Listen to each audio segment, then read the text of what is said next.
ॐ स्थापकाय च धर्मस्य सर्वधर्मस्वरूपिणे अवतारवरिष्ठाय रामकृष्णाय ते नमः. So today is the auspicious day known as Kalpataru Day, and it is of special significance to especially to the devotees of Sri Ramakrishna. Now, the word Kalpataru means wish fulfilling. That is, a tree that fulfills all your wishes. If you wish anything by sitting under that tree, that is the original meaning, the mythical meaning of the Kalpataru. So we all know the incident, but it is good to recollect what exactly happened on that day. We all know Sri Ramakrishna during his Antya Leela, or the last days of his life. They were very crucial because it is during that period, the 6-month period, when there was a sort of filtering process, because people used to come in large crowds. And Sri Ramakrishna had warned that when people of Calcutta especially, when they start coming in huge crowds, this body, he never used to say I or me. He used to always point out to his body and say, this body will not last.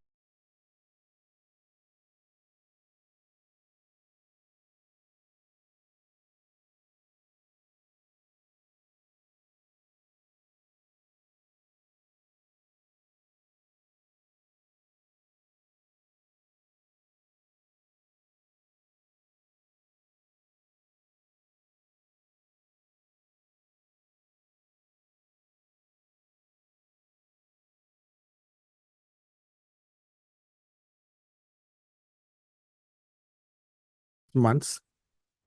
And only the sincere devotees, both householder as well as monastic, stuck to him. Many of the fringe devotees, so-called fringe devotees, who came to Sri Ramakrishna with various selfish motives, they were filtered out. They thought, oh, what can a person who himself cannot cure his illness, how can he save humanity? So many of them, it was a sort of process where only the real devotees stuck. And of them, of course, there were quite a few householder devotees because they started coming first. It is rather strange that the monastic disciples, the would-be monastic disciples, they were not yet fully monastic, but they had taken a vow, which they finally took in Atpur, at least 9 of them, and some of them took it later in Baranagar Mutt. But the monastic disciples came rather late, as late as 82. So they got Thakur only for 4 years. But there were several householder devotees who had come much earlier. But it is not very clear whether they really understood the significance of his incarnation and what should they expect from Thakur. Because they did not reap the benefits these young boys reaped in 4 years. Some came very late, like Vigyananandji and all, they came much later. But somehow, once they came in touch and once Sri Ramakrishna chose them, it's a better word, they did not come, Sri Ramakrishna chose them out of so many people. They were very keen. If you see the Kashipur Antalila of Sri Ramakrishna, a book has been published now. Shardananji, of course, could not cover much, or he did not cover much the last few months. You will find it in some new publications based on the diary which M left behind. There is unfortunately, it's not available in English. It's known as Sri Ramakrishna, Sri Ramakrishna Antya Leela. So, in that, there is a vivid description based on what M recorded, what other disciples recorded. M, in fact, wanted to produce one more volume, and Sharat Maharaj also was planning to write the last part of Sri Ramakrishna's, the details of that life, but Holy Mother passed away in 20. And then, no matter how much people requested him, he simply could not finish. He said, "My Shakti has gone. The inspiration I got, the inspiration with which I managed to write the first 5 volumes of Leela Prasang, it is no more there." So nobody could persuade him to write. But we get tidbits from different sources, and some of them we have chosen to discuss because it's very important to be very accurate what happened on that Kalpataru day. Because in a way, it has become a regular festival in Kashipur. If you see in Calcutta, if you go now, I mean, today morning, if you had gone in India, people would have been queuing for hours and hours, even after midnight. The 31st midnight, they would start queuing. And it would, most of the people have to stay or wait in the queue for nearly 4 to 5 hours. But they patiently wait there because they feel that we should not miss this chance. Now, what they expect and what actually they get may be different things. But many people expect, because the word Kalpataru itself is a bit tricky, wish fulfilling tree. How nice if all our wishes were fulfilled. Then people think it would be very nice. But Sri Ramakrishna did not think so. He obviously did not think so because we are not intelligent enough to make the right wish.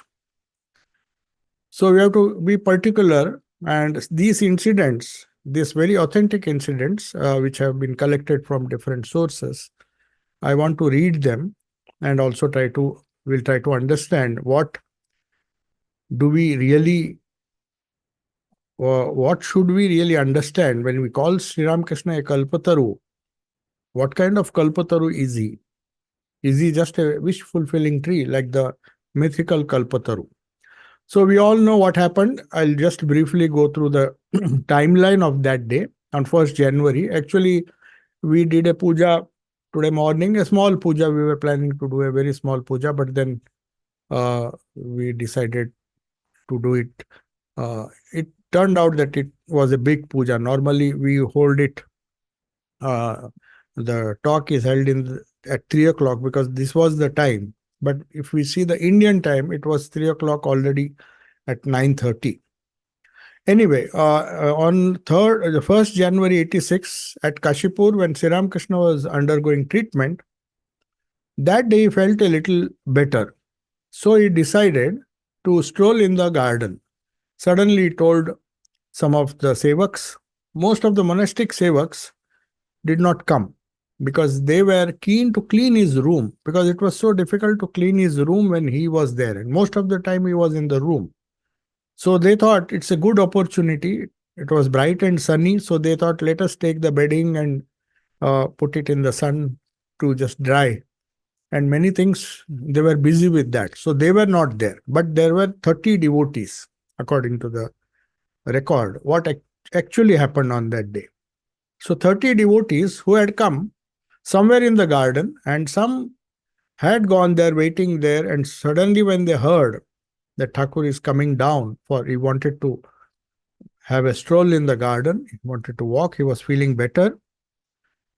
So as soon as the master came, they were all sitting below, waiting for permission to just go and have his darshan. The darshan was restricted. Everybody was not allowed. Especially Niranjananandji was very strict. He would not allow anyone to disturb Sri Ramakrishna. So everybody was patient. The real devotees were really patiently waiting below. And then suddenly, when they saw the master himself coming, they all ran to him. And suddenly, master saw Girish in that crowd of about 30 people. All were not together. They came later. But they were all in different parts of the Kashipur garden house.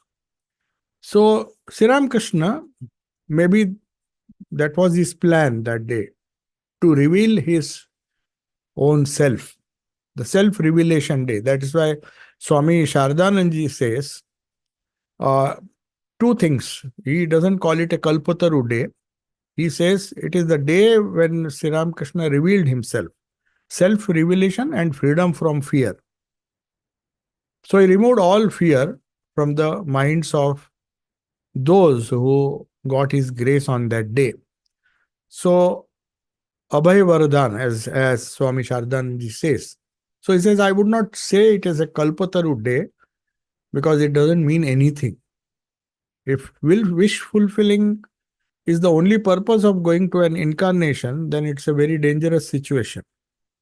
Because, as I said, Swami Sardanji also writes, we don't know what we should really wish for.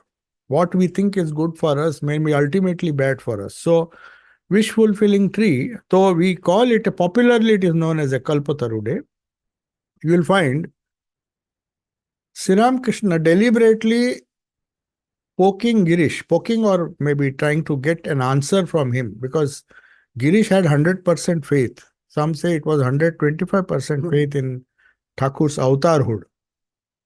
So he was everywhere he used to just go, and because he had his own poetic way of expressing, and he used to go and tell everyone, see, Sri Ramakrishna is an avatar. So Sri Ramakrishna, just to test him, says, what have you seen in me that you glorify me so publicly before one and all? Girish at once fell at the master's feet, because suddenly he could understand from Sri Ramakrishna's tone that Sri Ramakrishna was not very happy. He said, you go on publicly announcing. In some previous occasion, when Girish said that, Sri Ramakrishna just stopped him. He said, what do you know of Avatara? You are calling me an Avatara. Why should people listen to you? I mean, not that he did not have faith. He had faith. But his idea was that a person, who are you to tell that I am an Avatara? I don't need a certificate. I mean, that's not the way. Because to know what an Avatara is, it requires another Avatara or a realized soul. So naturally, he did not like if somebody just publicized and even criticized Keshav Chandra Sen. He scolded him. He said, see, who are you? Why, if the mother wishes and if that which is within me, the spirit that is within me decides to preach itself, then not 1,000 Himalayas can stop the flow of, that spiritual flow. So he had said that on several occasions, but here especially, Girish understood that I made a mistake, or maybe Sri Ramakrishna is not just asking me a question, but he wants to have a response from him. So he just trembles with fear, and with choked voice, he says, he fell at the master's feet immediately and said, what more can I say about him? Him means about Thakur. Even a fraction of whose glory Vyasa and Valmiki miserably failed to express in their immortal epics and Puranas. So great saints like Vyasa and Valmiki could not describe an avatara. So how can I say anything in response to your query? So this is what Sri Ramakrishna wanted to hear from Girish, not out of ego saying that I know Sri Ramakrishna, he is an avatara. No, here he was really humble, and he had understood what Sri Ramakrishna expected of him. Hearing these words of Girish, the master was deeply charmed. Otherwise, if he had tried to give some explanation, maybe he would have admonished him. Said, how much of avatarhood you understand? So when he said,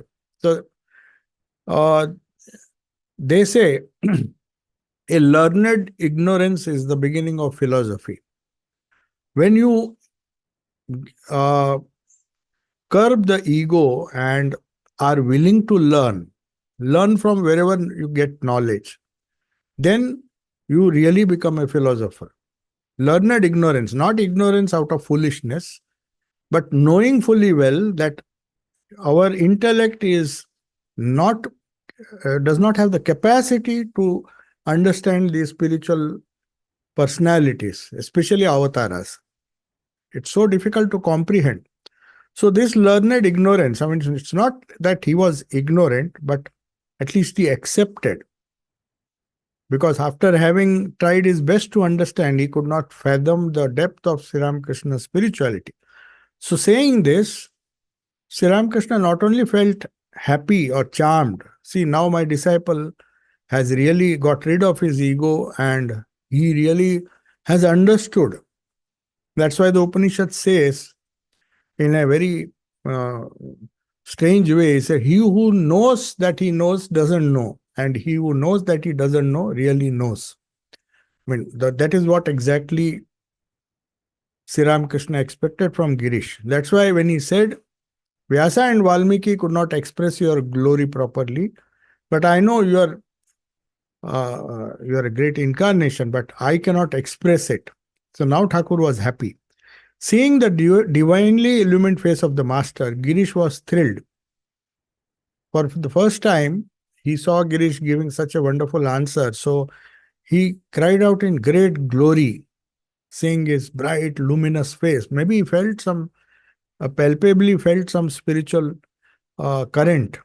So he just started shouting Jai Ram Krishna, glory to Ram Krishna, glory to Ram Krishna, and just fell flat and began to take the dust of his Thakur's feet again and again under that mango tree. So the master looked at all who were present and said smilingly, this is a very important blessing he gave on that day. So when Girish said, I don't know, now that means I don't know, Vyasa and Valmiki did not know. Even they could not express, so how can I express? So now, unless you reveal yourself, that is what Swami Sarvasthananda meant, that it was on Kalpataru day that Sri Ramakrishna revealed himself. So Kalpataru is a misnomer in the sense if he, of course, he fulfilled the wishes of those devotees who really wanted to know him. Not all the wishes. So that's why he says, on that day, what more can I say? I mean, what more shall I say to you? They were expecting him to give some advice, but he just gave one advice. May you all be Tomader Chaitanya Hok. May you all be spiritually awakened. So that is perhaps you may say the height of his, the highest blessing he could probably give to anyone. So that's why he said, what more shall I say to you? There's nothing left to say. I don't believe in giving you smaller gifts, but I can promise you, may you all be spiritually awakened. If that happens in your life, then you have reached the goal of your life. No sooner had he said these words, he went into samadhi. What followed is best described in the words of Shardananda. So again, we will take the exact description of Swami Sarvasthananda, who had seen the whole episode from a distance. Mind you, he was not there. As I told you repeatedly, none of the monks were there. Latu Maharaj was there. Tarak was there. They were all very busy cleaning. They knew some commotion is going on there. Something is happening. All the people are shouting and in ecstasy. But then they didn't feel. Somebody asked, why did you not go? He said, why? What was so special about that day? If you see Mahapurush Maharaj's reminiscences, he says, for us, Thakur was a Nitya Kalpataru. Anytime we wanted, he would give the thing that we desired from him. And what was the thing that is desirable? Spiritual awakening. So they thought, anyway, we are privileged to get that. So we don't need to go there. But the other devotees, they were all surrounding him. So Swami Sarvasthananda was a witness, gives a beautiful description. He says, when the devotees, now every word is important, when the devotees heard those words of blessings and protection from fear, see, deliberately uses this phrase, protection from fear. He said, may you be spiritually awakened. He never directly said, may you be fearless. But Swami Sarvasthananda knows that only when one is fully spiritually awakened, then all the fears which are born of our ignorance or attachment to worldly things, they will all vanish, because most of the fears are when we are afraid of losing these things. Nobody says, I am afraid that I will not get spiritual illumination. Have any one of us ever heard? That is not our immediate worry right now. If you ask, if you say, then some of them might even say, what is their spiritual illumination will, because we do, it's not tangible for us. It's not as tangible as money or other things which we can see, which we can perceive, which we fear that we will lose. If you lose, this spiritual awakening doesn't happen in this life. So fine, we have several lives. We'll get it anytime. We don't have to worry. Let us worry about the things we have now. That is the idea. So that is why it deliberately says protection from fear. So the only protection from fear Sri Ramakrishna could give and one can get is by this awakening. When Sri Ramakrishna blessed them by saying, may you be spiritually awakened, he removed the whole ignorance that was surrounding the jiva, the different jivas. And then they saw that illumination, in that state of illumination or that state of blessing which he imparted. Maybe it was temporary, but they suddenly felt a sense of fearlessness. They got a slight glimpse. As the Upanishads say, Swami Vivekananda used to say again and again in his Jnana Yoga, what will the Upanishad do? It will remove all fear. So abhihi, that is, that word comes again and again in the Upanishads. They don't promise anything except fearlessness. Fearlessness which is born of ignorance. So he saw that the devotees heard the words of blessings and protection from fear. They raised repeated cries of joy, exclaiming, Jai Sri Ramakrishna, glory to Ramakrishna. Some he saw from a distance, but he saw this very clearly, that some of them did pranams, saluted him, some showered flowers, and some again came and touched his feet. So Sri Ramakrishna himself, Sri Ramakrishna then did something which Swami Sarvasthananda ji continues, his account continues. The master touched the devotees in that state of samadhi. He was still in that divine state after hearing Girish's remarks, or rather submission, Girish's submission, that who am I to understand you? If you graciously reveal yourself, which he did on that day, then I can possibly, maybe I'll understand, because even Vyasa and Valmiki have failed to describe what an incarnation is. So the effect, he says, was instantaneous. What happened? There arose by that marvelous touch. He touched everyone except one person whom he said, you come later.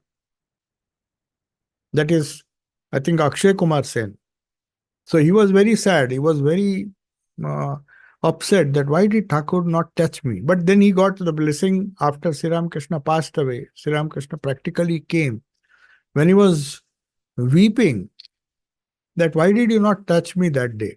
So he came in a subtle form and blessed him, and then he became the immortal writer of Sri Ramakrishna Puthi, which is considered to be a wonderful poetic work on the life of and teachings of Sri Ramakrishna. So anyway, most of them touched his feet and he touched them. That is more important. Willingly, consciously touching them, which he rarely did. That day he blessed them all. The effect was instantaneous. There arose by that marvelous touch a wonderful mood in the mind of each. See, nowhere it is mentioned that they had certain wishes and Thakur fulfilled them. If that were true, then he would have been a Kalpataru. They came without wishes. They were just unexpectedly witnessing this spectacle.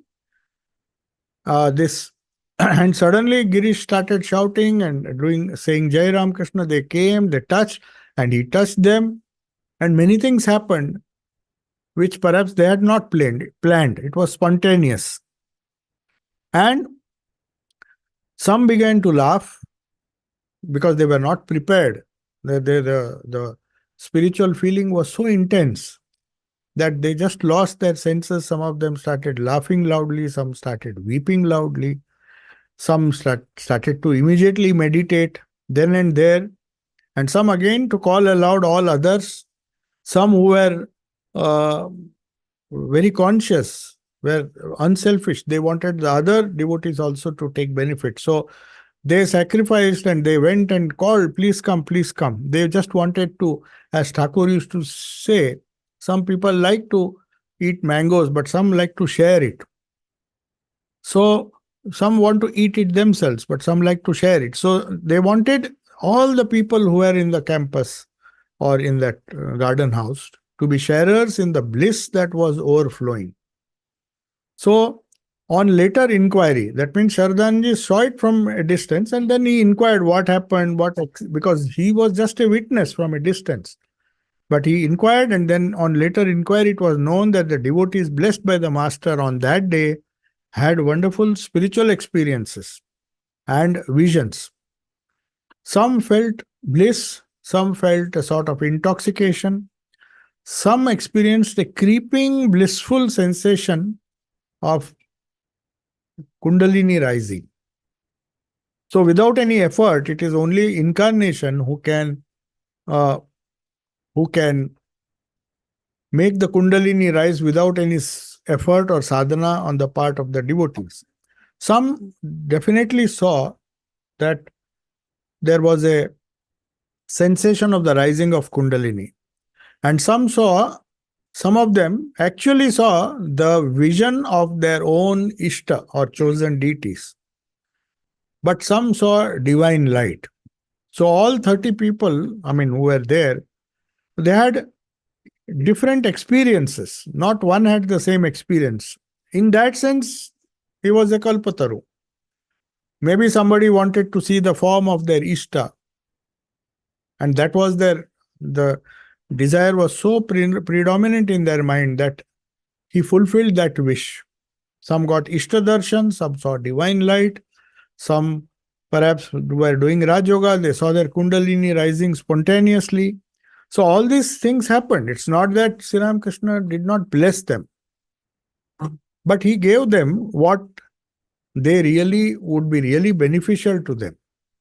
Maybe some of them, especially one we know, we will not name that devotee, wanted money.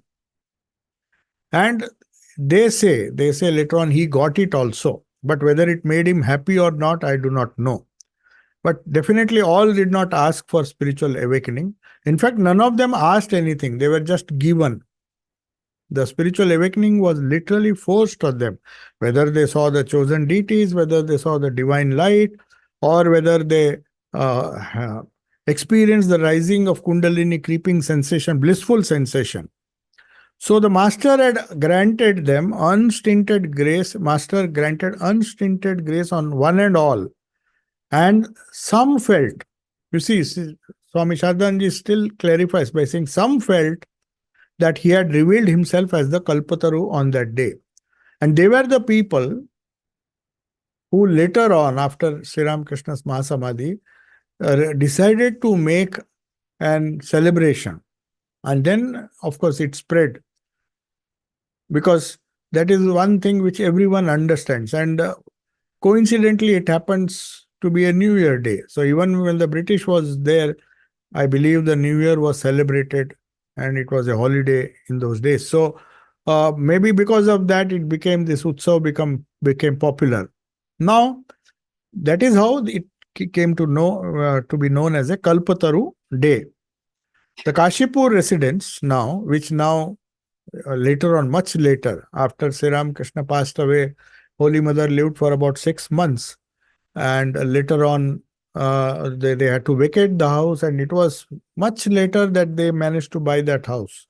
And now it is a center. Obviously, today also devotees go and try to feel the living presence of the Master. They hardly get 2 seconds even to stand there, but they're ready to wait for hours and hours together just to experience. And many of them feel that maybe Sri Ramakrishna even today, of course he does, as Mahapurush Maharaj said, He is a Kalpataru not only on that day but on every day. Any day people really want his grace, they get it. So now the question that we should ask is it possible for us, coming to the present day situation, to get derive any spiritual benefit that is more relevant to us? What happened that day? What kind of blessing he gave? That is one aspect of it. We by reading that we get several ideas what to ask for and what not to ask for, and what Sri Ramakrishna really gives. But after so many years, is it relevant to us? So the question is, does he even shower the grace today? Why do so many people, hundreds and hundred thousands of people go there and stand in a queue? So much of hardship they have to undergo just to have a glimpse. They just have to quickly have darshan and go. Whatever prayer they want to do, just as you see in some of our very famous temples like Tirupati, you are literally pushed. You cannot even have a proper darshan. But anyway, does he extend the divine privilege even today? So, we know Sri Ramakrishna's tale. We don't have to repeat it. Everyone knows that a person went under a person slept under a Kalpataru tree when he was very tired, and he asked for different boons. He got, and he was so happy. He said, "Such a nice tree." He wanted food, he got it. When he wanted some good bed to sleep on, he got it. But unfortunately, towards the end, he just fear uh, came into him, and suddenly he thought, "Oh, I am in the forest now. I am very comfortable here, but I can't afford to sleep because a tiger may come. It's almost getting dark." The moment he thought that, the tiger really came and eat. So that is the story. So is he a Kalpataru of that type, giving everyone? That is a traditional idea of Kalpataru. So he is not a Kalpataru of, he doesn't seem to be so. Of course, if we pester him, he may say, "Okay, you take it. Whatever you are desiring." We go on asking him. Once he will say no, twice he may say no. Because you see, the other gods and gods and different deities that we worship are supposed to give us the gifts, what we want. So we pray to them on a particular day, especially in Hinduism. We have so many days for so many deities. Saturday for Hanuman, there is Shani Dasha, and so many ways of, in so many ways, we expect the deities to use their divine powers to give us gift. So, is Sri Ramakrishna Kalpataru of that traditional type? All these smaller deities are also Kalpatarus in a way, because they fulfill the wishes of the devotees. So, this incident clearly bears out the fact that it is not so. Now we'll see why. What Sri Ramakrishna did was totally different. What he did, Shardananji says, he says it's very reasonable to call this event as the self-revelation of the Master. He, on that day, we were discussing in the Great Master, every alternate Sunday we discuss. We are discussing whether a human aspect of an incarnation should be read. Will that not lead to loss of faith? Because we always think the avatar is divine, he cannot make mistakes, he cannot have human emotions, human weakness. So that is always a doubt which is lurking in the mind of a devotee, that what if my Ishta is not an incarnation, is powerless to help me? That doubt comes. And that is why the thin veil of ignorance which the Avatara normally covers himself.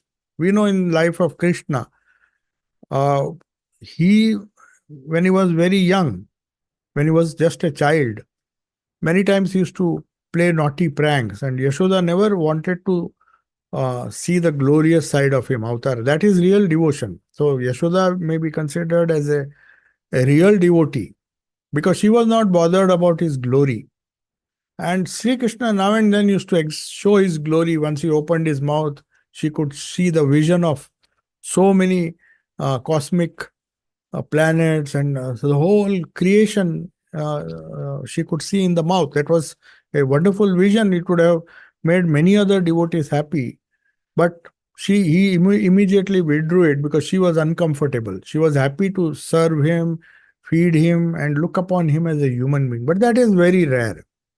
That is why Shardananji says the human aspect, to understand, to appreciate the human aspect of the master or any avatara, you need a very higher type of personality, a higher type of spiritual personality, like the gopis of Brindavan. Uddhava and all thought that they are greater devotees. Even Narada thought that they are always repeating Vishnu's name and we are the greatest devotees. So Krishna deliberately sends Uddhava, just go and see the gopis. And when he goes and meets them, he's surprised that they're just concerned about the welfare of the human Krishna whom they saw as a 14-year-old boy. He has not even met them for so many years. They've become old now.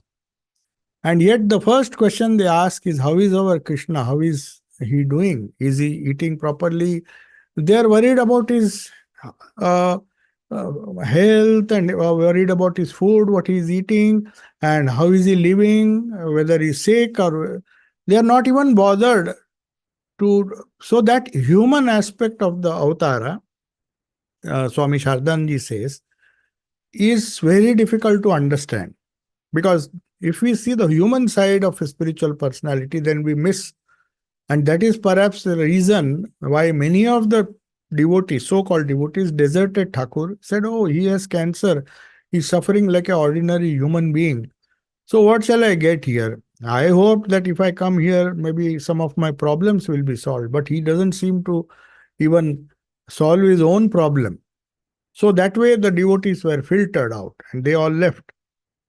But here he says, on this day, by his own will, he removed that human veil, that covering of that human covering that he had kept.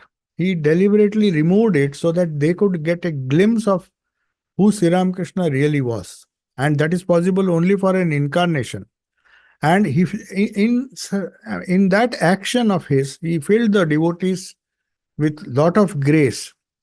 They could really believe that the spiritual entity, the Sri Ramakrishna, is just pure spirit. The veil of ignorance which has made him take a human body and exhibit human weaknesses, they are really not there, or at least he is not affected by that. It is running parallel in his life. Till he died, the spirit was also there, but at the same time, the suffering in the body, everything was there. So, he was a Kalpataru in the sense that those who really wanted to know his true nature, their wish was fulfilled. So we can say that he was a special type of Kalpataru, not the original or traditional Kalpataru. So very clearly Shardanji says he does not seem to grant everything that we seek. But this is important. Let us not be under the impression that whatever we seek, we'll get on that day. It is not true. At least Swami Sarvasthananda says that. He says, Sri Ramakrishna will give us only that which would ultimately lead us towards peace and fulfillment. Thus, the devotees and disciples of Sri Ramakrishna did not have all their desires fulfilled on that day. This is one part of the real meaning of Kalpataru. I mean, the Kalpataru day.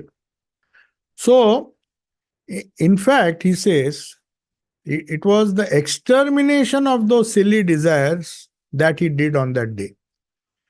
He lifted their mind to such a high plane that they felt that all the silly things that they were wishing till that day, they have just fallen off. It has become tasteless to them. So, moreover, in the traditional, if you see the traditional idea of Kalpataru, the story, parable which Sri Ramakrishna said, you have to go and sit under that. That is one of the things the mythical Kalpataru very clearly says that those who go and sit under that or meditate under that, they have their wishes fulfilled.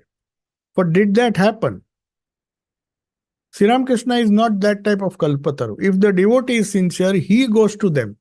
The Kalpataru is a moving Kalpataru. There's another fact you have to remember, that you don't have to make any effort to go and sit under this Kalpataru tree.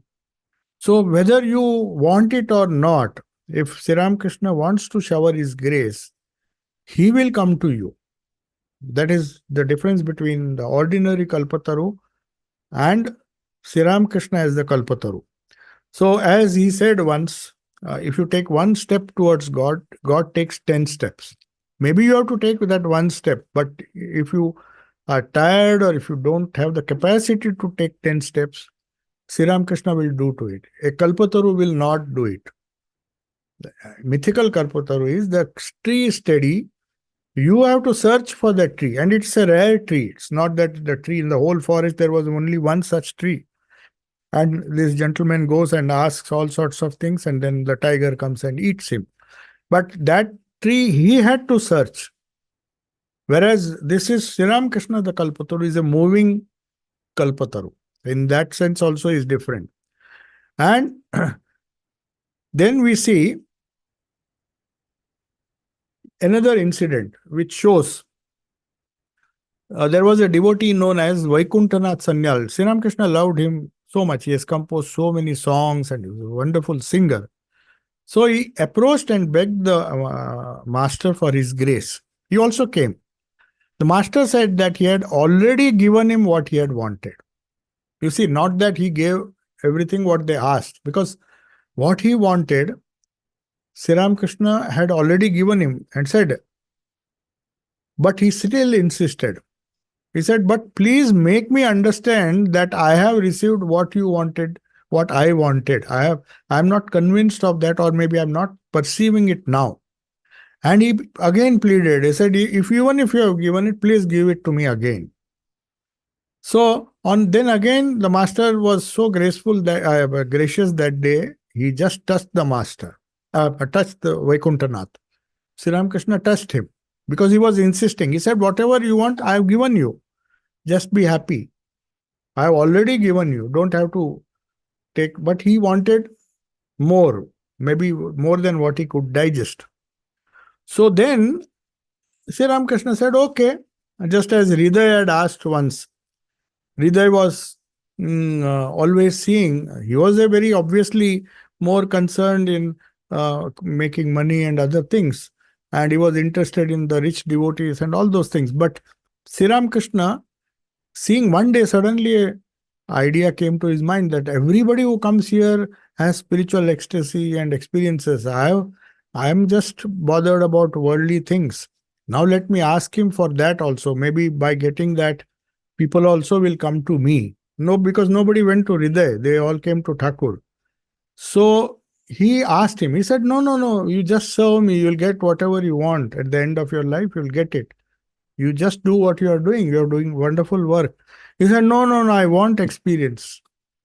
I want some experience. Everybody seems to have experience. You are not giving me. So he just touched his chest. And when he touched his chest, he started jumping and shouting and telling Sri Ramakrishna that we are divine lights. You are also divine. I am also divine. And he started making a big drama there. And there were so many people. So Thakur then got angry. He said, you go back to your original state. You are creating such a commotion. I see these visions day and night, but I don't jump about when I see this. You can't even tolerate, or you are not able to digest this. Same thing happened here.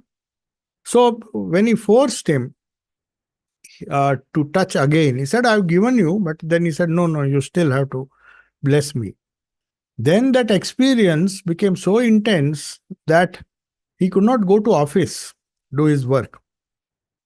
And he found it so difficult.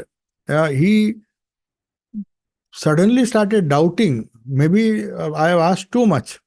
So he says, prayed to the master, oh Lord, I am not able to contain this mental state. It is, maybe you have blessed me, but Please bring this to an end. His prayer was answered, and the vision which he had, continuous vision which he asked. So, in that sense, also, even if it is not a worldly gift, Sri Ramakrishna will not grant it unless one is ready for it. So, that is another point.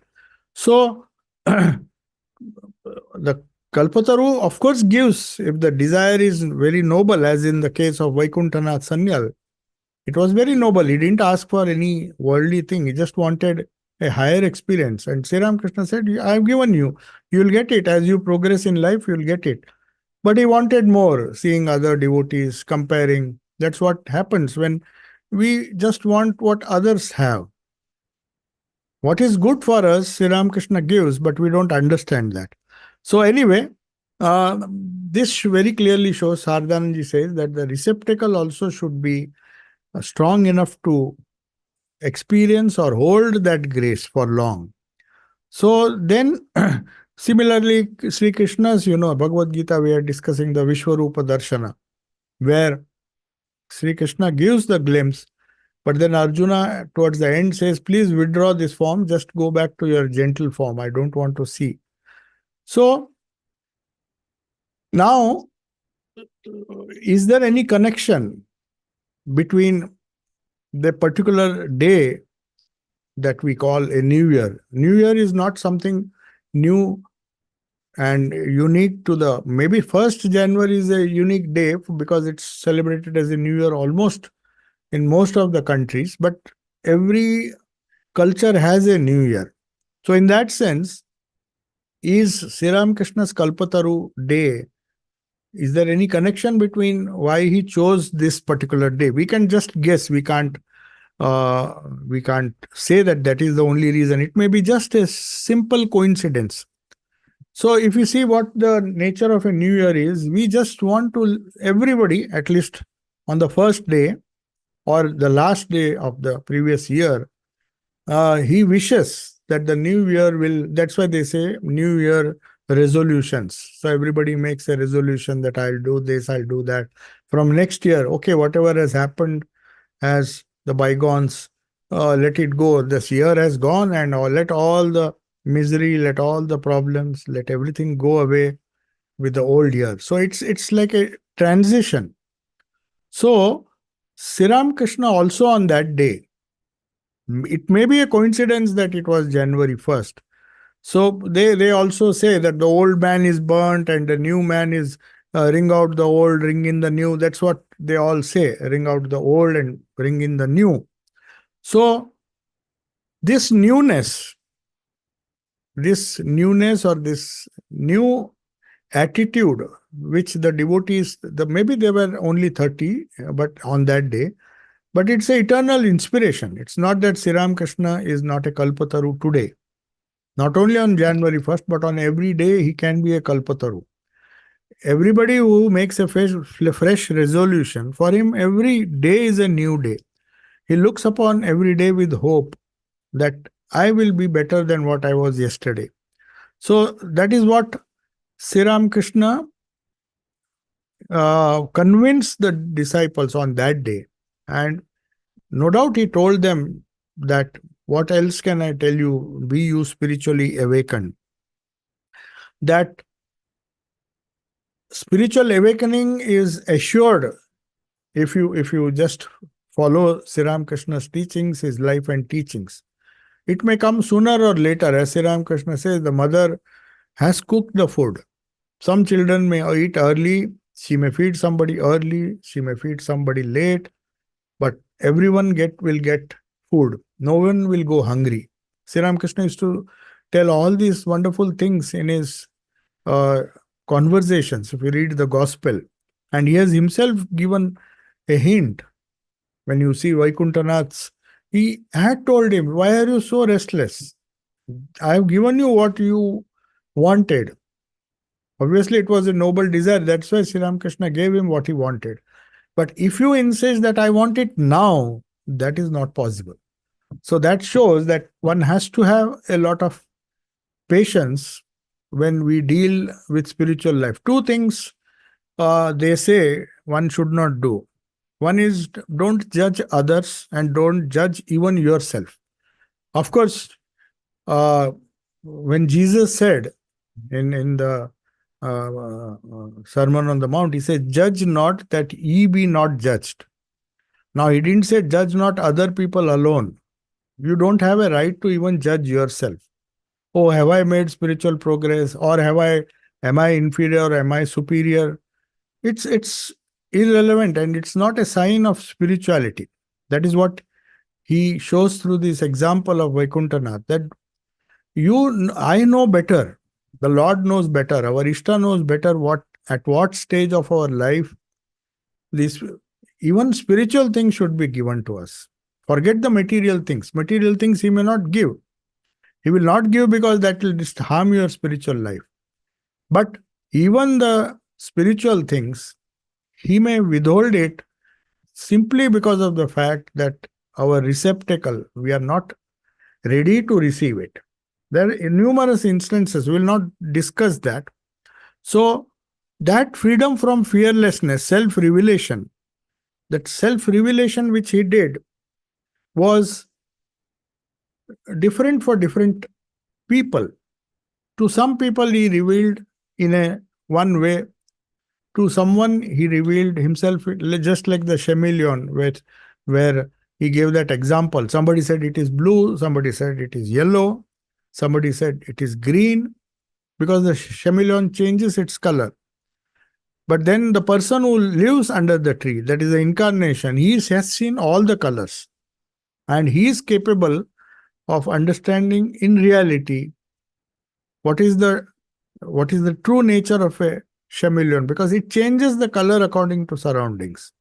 So also my need or my fulfillment or my realization may have nothing to do with somebody else's. Even for the same disciples, you see the disciples of Sri Ramakrishna. He was a guru, but he did not give Naren what he gave to Abhedananda. He did not give to Abhedananda what he gave to Swami Sarvasthananda. Each one had a separate role to play.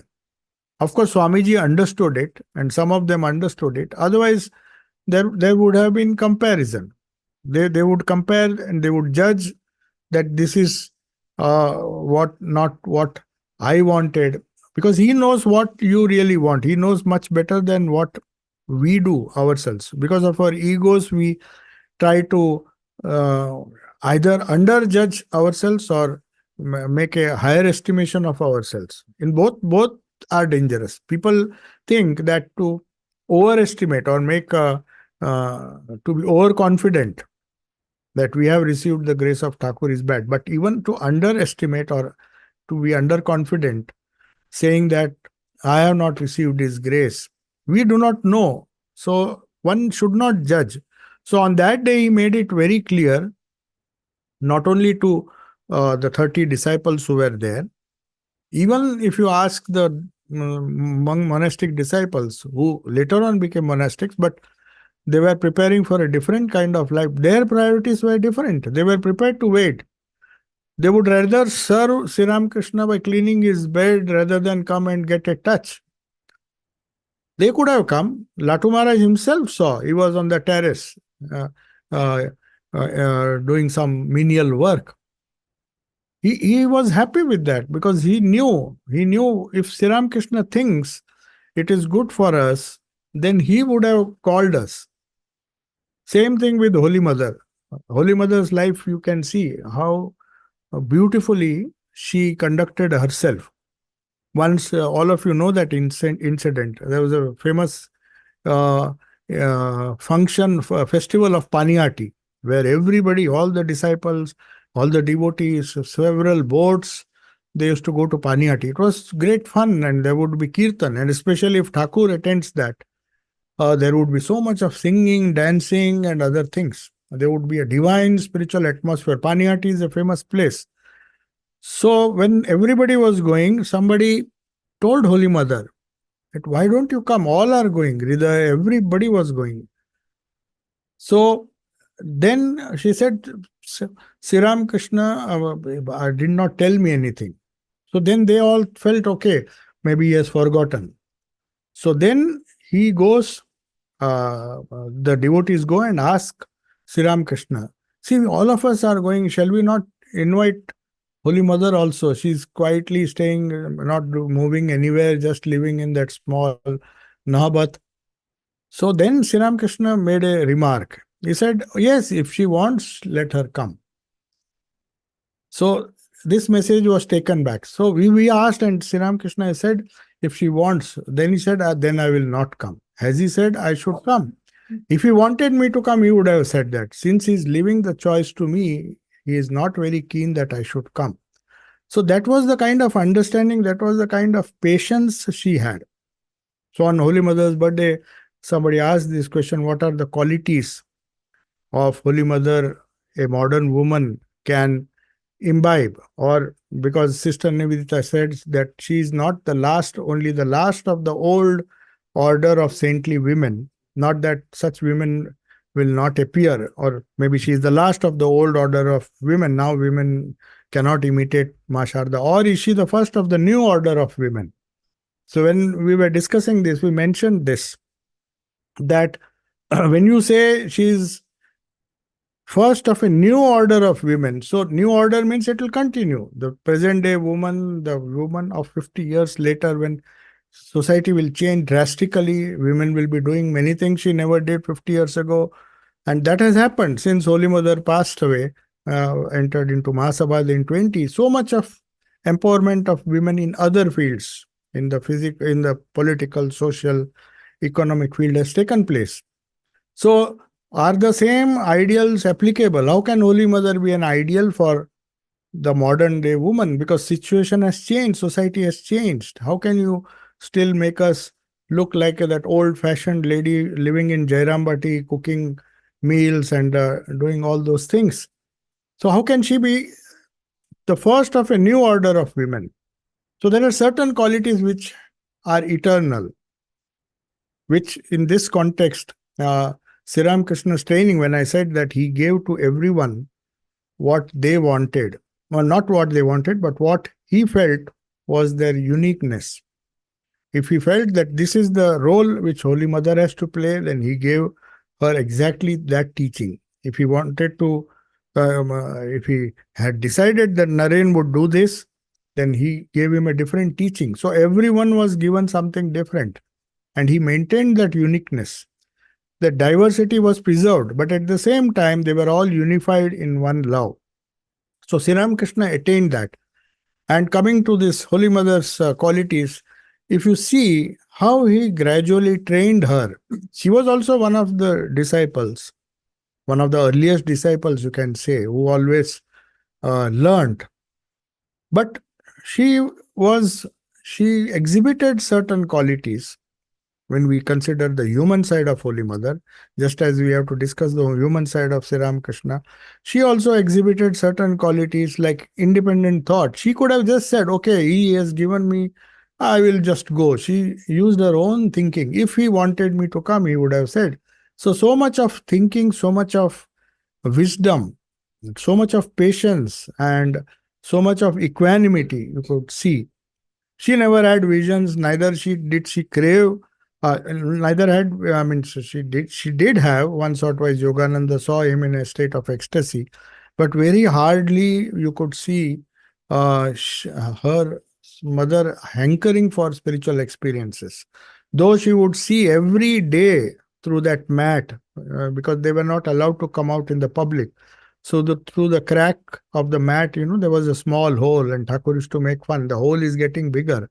So she had to look through that mat and seeing the wonderful uh, drama, kirtan, and everyone going into ecstasy. Day and night she was seeing that. But not once did she even yearn or did she exhibit anything. Does that mean she is less spiritual?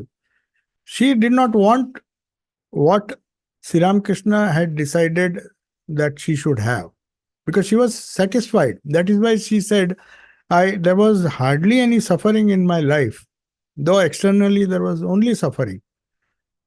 So she fully trusted that what is falling to my lot, whether I have money or not, Sri Ramakrishna has asked me not to ask for money.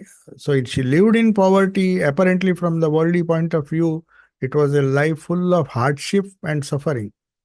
But she never felt that, neither did she even once express that. So, Sri Ramakrishna on that day and also later on, the main role that he did on that day, on the Kalpataru day, was to awaken the spiritual consciousness of everyone in a unique way, not in the way they wanted. As I said, just as we don't know what to ask of the Lord as far as our material needs and the trivial needs are concerned, we also do not know to a certain extent what really we need or what really is suitable for us, what spiritual experiences are suitable for us. So that is a very important point he says. He doesn't say that he granted every vision everybody yearned for. Some people might have yearned for the vision of the Ishta, but they might have got some feeling, but their Kundalini rose, or then they saw some light. Maybe they didn't see the Ishta. So each one was given what he really deserved and what was really fit for him. That is very important, that self-revelation does not mean the same kind of revelation to all. Like Swami Vivekananda says in the Jnana Yoga, how can one reality appear as different for everyone? So he gave the example of a sun. So if you see the sun from a very close distance, it will look huge. But if you go away from the sun, the same sun will appear different. So also Sri Ramakrishna, when you say of self-revelation, he revealed himself. He obviously did not reveal himself in the same way to all the people. In fact, some of the people he withheld. As I told you, Akshay Kumar Sen, he felt so bad that he said he didn't even touch him that day. But does that mean that he was deprived? Afterwards, after his passing away, he was just crying. Maybe Thakur wanted him to have that kind of yearning for Sri Ramakrishna. When he was just an ordinary teacher to teach mathematics and a few subjects to small children, he was not a poet. Leave alone poetry, he could not even write proper prose. But when he was on the bank of the Ganges repenting that I should have insisted, I should have gone again, he never went to Thakur out of anger. Or maybe some other circumstances, but he could not go, as the story goes. But one day he really repented, said, see, when he was alive, I could have gone again, maybe on Kashipur, that Kalpataru day didn't bless me, but you see, I missed a chance. So he was weeping, and suddenly Thakur appeared and blessed him. And from that day, he got the inspiration and wrote Sri Ramakrishna Puthi in excellent poetry, which is unparalleled. It's just like Ramayana, the verses which he has written in Bengali, of course. And Holy Mother was so happy when she heard a few verses. So, from an ordinary teacher, school teacher, he became one of the biggest poets. If you read that poetry, it's not humanly possible. The academic education that Akshay Kumar Sen had, a very, very ordinary school teacher, is not even a poet. And he came out with the best poetic biography of Sri Ramakrishna. So that shows that when the time comes, Sri Ramakrishna, in that sense, is a Kalpataru. He will not give what Akshay Kumar Sen wanted on that day. But that doesn't mean he will not give him anything. He gave whatever he deserved at the proper time when he was in the right frame of mind or maybe right situation where he could create such a masterpiece as Sri Ramakrishna Puthi. So we'll conclude, and if there are some questions, you can ask. Otherwise, we'll conclude. There is a break in the class. 1 month, no classes. Oh yes, there will be no classes because tomorrow morning I'm leaving for India.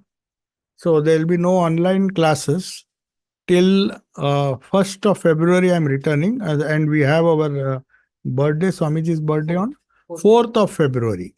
So that's a Saturday. Saturday.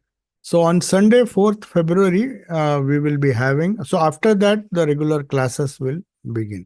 So there will be no online classes. So just informing those who are attending online also. Any question? Yeah. Well, you said that each of the Roshis told Maharshi as avatar. Mm. Who coined the term avatar of Varishta? That is Swami Vivekananda. Yes, but Swami Vivekananda, because I read the Mahamrita. In the earliest stage, Swami Vivekananda never used to believe in avatar. No, but he had some experiences. You remember he composed this stotra spontaneously when he was inaugurating the first marble statue in one of the devotees' houses. I forgot the name. Nistarini Ghosh. No? Some Ghosh, huh? Navagopal Ghosh, yes. So Navagopal Ghosh's that Sri Ramakrishna was not there. You remember at the last utterance of Sri Ramakrishna was that he was Rama, he was Krishna. When Swamiji, even on his deathbed, he doubted. So no doubt he doubted because of his the liking for monistic philosophy. According to Advaita, there is no avatar. So there is no need for an avatar actually. For Advaitins, there is no need for an avatar. So also Buddhists, not only they don't need an avatar, they don't even need God.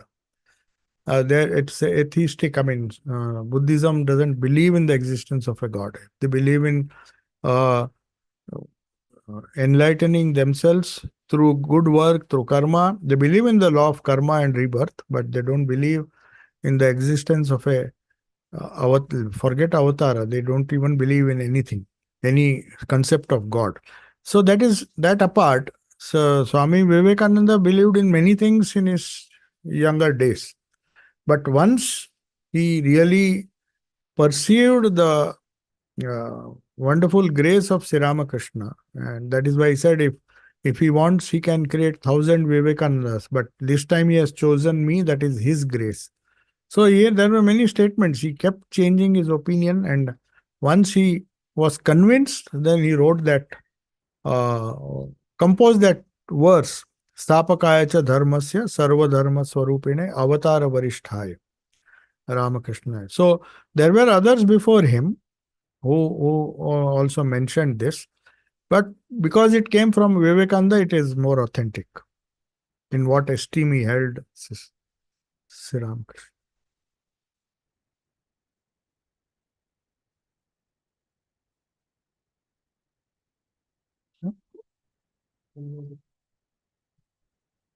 Om Shanti Shanti Shanti Harihi Om Tat Sat Sri Ramakrishna Arpanamastu.